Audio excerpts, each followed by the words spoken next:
A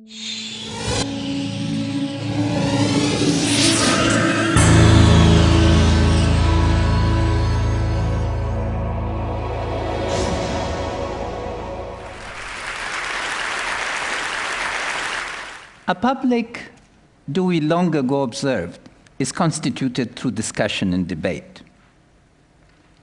If we are to call the tyranny of assumptions into question and avoid doxa, the realm of the unquestioned, then we must be willing to subject our own assumptions to debate and discussion. It is in this spirit that I join into a discussion of one of the critical issues of our time, namely how to mobilize different forms of capital for the project of state building. To put the assumptions very clearly, capitalism, after 150 years, has become acceptable, and so has democracy. If we looked in the world of 1945 and looked at the map of capitalist economies and democratic polities, they were the rare exception, not the norm. The question now, however, is both about which form of capitalism and which type of democratic participation. But we must acknowledge that this moment has brought about a rare consensus of assumptions, and that provides the ground for a type of action, because consensus of each moment allows us to act. And it is necessary, no matter how fragile or how provisional our consensus, to be able to move forward. But the majority of the world neither benefit from capitalism nor from democratic systems. Most of the globe experiences the state as repressive, as an organization that is concerned about denial of rights, about denial of justice, rather than provision of it. And in terms of experience of capitalism, there are two aspects that the rest of the globe experiences. First, extractive industry. Blood diamonds, smuggled emeralds, timber that is cut right from under the poorest. Second is technical assistance. And technical assistance might shock you, but it's the worst form of today, of the ugly face of the developed world to the developing countries. Tens of billions of dollars are supposedly spent on building capacity with people who are paid up to $1,500 a day, who are incapable of thinking creatively or organically. Next assumption, and of course the events of July 7, I express my deep sympathy, and before that September 11, have reminded us we do not live in three different worlds. We live in one world. But that's easily said, but we are not dealing with the implications of the one world that we are living in. And that is that if we want to have one world, this one world cannot be based on huge pockets of exclusion and then inclusion for some. We must now finally come to think about the premises of a truly global world in relationship to the regime of rights and responsibilities and accountabilities that are truly global in scope. Otherwise, we will be missing this open moment in history where we have a consensus on both the form of politics and the form of economics. What is one of these organizations to pick? We have three critical terms: economy, civil society, and the state. I will not deal with those first two, except to say that uncritical transfer of assumptions from one context to another can only make for disaster. Economics taught in most of the elite universities are practically useless in my context. My country is dominated by drug economy and a mafia. Textbook economics does not work in my context, and I have very few recommendations from anybody as to how to put together a legal economy. The poverty of our knowledge must become the first basis of moving forward, and not imposition of the framework that works on the basis of mathematical modeling, for which I have enormous respect. My colleagues at Johns Hopkins were among the best. Second, instead of debating endlessly about what is the structure of the state, why don't we simplify and say what are a series of functions that the state in the 21st century must perform? Claire Lockhart and I are writing a book on this. We hope to share that much widely. And third is that we could actually construct an index to measure comparatively how well these functions that we would agree on are being performed in different places. So what are these functions? We propose 10. And it's legitimate monopoly of means of violence, administrative control, management of public finances, investment in human capital, provision of citizenship rights, provision of infrastructure, management of the tangible and intangible assets of the state through regulation, creation of the market, international agreements including public borrowing, and then most importantly, rule of law. I won't elaborate. I hope the questions will give me an opportunity. This is a feasible goal, basically because contrary to widespread assumption, I would argue that we know how to do this. Who would have imagined that Germany would be either united or democratic today, if you looked at it from the perspective of Oxford of 1943? But people at Oxford prepared for a democratic Germany and engaged in planning. And there are lots of other examples. Now, in order to do this, and this brings this group, we have to rethink the notion of capital. Capital, the least important form of capital in this project is financial capital, money. Money is not capital in most of the developing countries. It's just cash, because it lacks the institutional, organizational, managerial forms to turn it into capital. And what is required is combination of physical capital, institutional capital, human capital, and security, of course, is critical.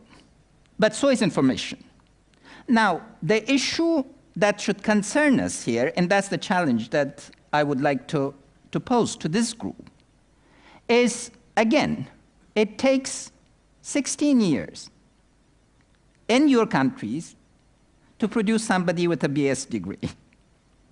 It takes 20 years to produce somebody with a PhD.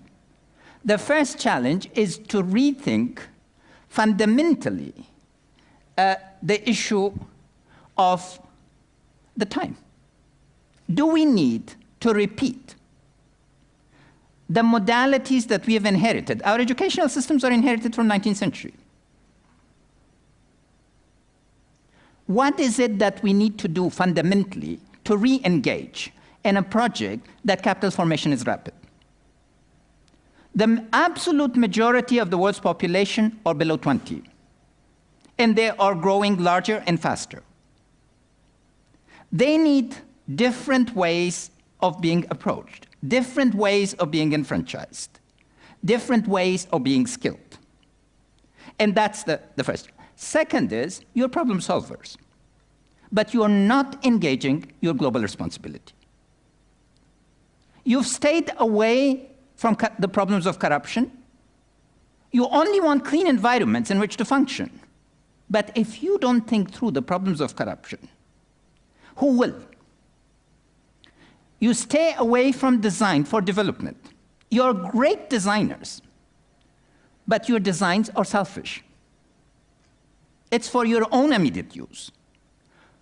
The world in which I operate operates with designs regarding roads or dams or provision of electricity that have not been revisited in 60 years.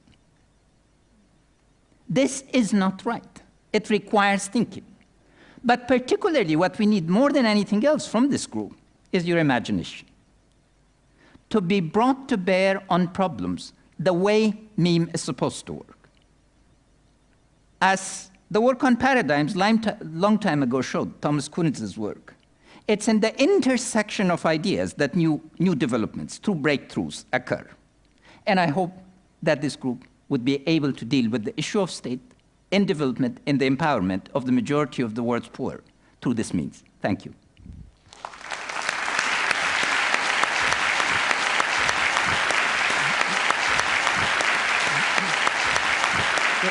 So, Ashraf, until recently you were the finance minister of Afghanistan, country right at the middle of much of the world's agenda. Is the country going to make it? Will democracy flourish? What scares you most? What scares me most is you, lack of your engagement.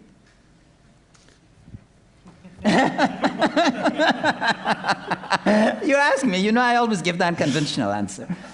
No, but seriously, the issue of Afghanistan first has to be seen as at least a 10 to 20-year perspective. Today, the world of globalization is on speed. Time has been compressed, and space does not exist for most people. But in my world, when I went back to Afghanistan after 23 years, space had expanded. Every conceivable form of infrastructure had broken down. A road travel between two cities that used to take 3 hours now took 12. So the first is, when the scale is that, we need to recognize that just at the simple things that are infrastructure, it takes 6 years to deliver infrastructure in our world, any meaningful sort of thing. But the modality of attention, or what is happening today, what's happening tomorrow. Second is, when a country has been subjected to one of the most immense, brutal forms of exercise of power. We had the Red Army for 10 continuous years, 110,000 strong, literally terrorizing the sky. Every Afghan sees the sky as a source of fear. We're bombed, practically out of existence. Then tens of thousands of people were trained in terrorism from all sides. The United States, Great Britain joined, for instance, Egyptian intelligence service to train thousands of people in resistance in urban terrorism. How to turn a bicycle into an instrument of terror. How to turn a donkey, a cart horse, anything. And the Russians equally. So when violence erupts in a country like Afghanistan, it's because of that legacy. But we have to understand that we've been incredibly lucky. I mean, I really can't believe how lucky I am here, standing in front of you, speaking. When I joined as finance minister, I thought that the chances of my living more than 3 years would not be more than 5%. Those were the risks. They were worth it. I think we can make it, and the reason we can make it is because of the people. You see, I give you one statistic. 91% of the men in Afghanistan, 86% of the women, listen to at least 3 radio stations a day. In terms of their discourse, in terms of their sophistication of knowledge of the world, I think that I would dare say they're much more sophisticated than rural Americans with college degrees. And the bulk of Europeans. Because the world matters to them. And what is their predominant concern? Abandonment. Afghans have become deeply internationalist. When I went back in December of 2001, I had absolutely no desire to work with the Afghan government, because I had lived as a nationalist. And I thought, my people, my Americans here, et cetera, et cetera. Yes, I have an advisory position with the UN. I went through 10 Afghan provinces very rapidly, and everybody was telling me it was a different world. They engage, they see engagement, global engagement, as absolutely necessity to the future of the ordinary people. And the thing that the ordinary Afghan is most concerned with is Claire Lockhart is here. So I'll recite a discussion she had with a illiterate woman in northern Afghanistan. And that woman said she didn't care whether she had food on her table. What she worried about was whether there was a plan for the future where her children could really have a different life. That gives me hope. How is Afghanistan going to provide alternative income to the many people who making their living off the drugs trade? Certainly. Well, the first is, instead of sending $1 billion on drug eradication and paying it to a couple of security companies, they should give this $100 billion to 50 of the most critically innovative companies in the world to ask them to create 1 million jobs. The key to the drug eradication is jobs. Look, there's a very little known fact. Countries that have a legal average income per capita of $1,000 don't produce drugs. Second, textile. Trade is the key, not aid. The US and Europe should give a 0% tariff. The textile industry is incredibly mobile. If you want us to be able to compete with China and to attract investment, we could probably attract $4 to $6 billion quite easily in the textile sector if there was zero tariffs. Would create the type of job. Cotton does not compete with opium. A T-shirt does. And we need to understand, it's the value chain. Look, I mean, the ordinary Afghan is sick and tired of hearing about microcredit. It is important, but what the ordinary women and men who engage in microproduction want is global access. They don't want to sell to the charity bazaars that are only for foreigners, in the same bloody shirt, embroidered time and again. What we want is a partnership with the Italian design firms. Yeah, we have the best embroiderers in the world. Why can't we do what was done with Northern Italy, with the put-out system? So I think economically, the critical issue really is to now think through. And what I will say here is that aid doesn't work. The aid system is broken. The aid system does not have the knowledge, the vision, the ability. I'm all for it. After all, I raised a lot of it. Yeah, to be exact, I managed to persuade the world that they had to give my country $27.5 billion. They didn't want to give us the money. And it still didn't work? No, it's not that it didn't work. It's that $1 of private investment, in my judgment, is equal at least to $20 of aid, in terms of the dynamic that it generates. Second is that $1 of aid could be 10 cents, it could be 20 cents, or it could be $4. It depends on what form it comes, what degrees of conditionalities are attached to it. The aid system at first was designed to benefit the entrepreneurs of the developed countries, not to generate growth in the poor countries. And this is, again, one of those assumptions. The way car seats are an assumption that we've inherited and governments endorse. You would think that the US government would not think that American firms needed subsidizing to function in developing countries, to provide advice, but they do. There's an entire weight of history vis-a-vis aid that now needs to be re-examined. If the goal is to build states that can credibly take care of themselves, and I'm putting the other proposition equally. I'm very harsh on my counterparts, and aid must end in each country in a definable period. And every year there must be progress on mobilization of domestic revenue and generation of the economy. Unless that kind of compact is entered into, you will not be able to sustain the consensus.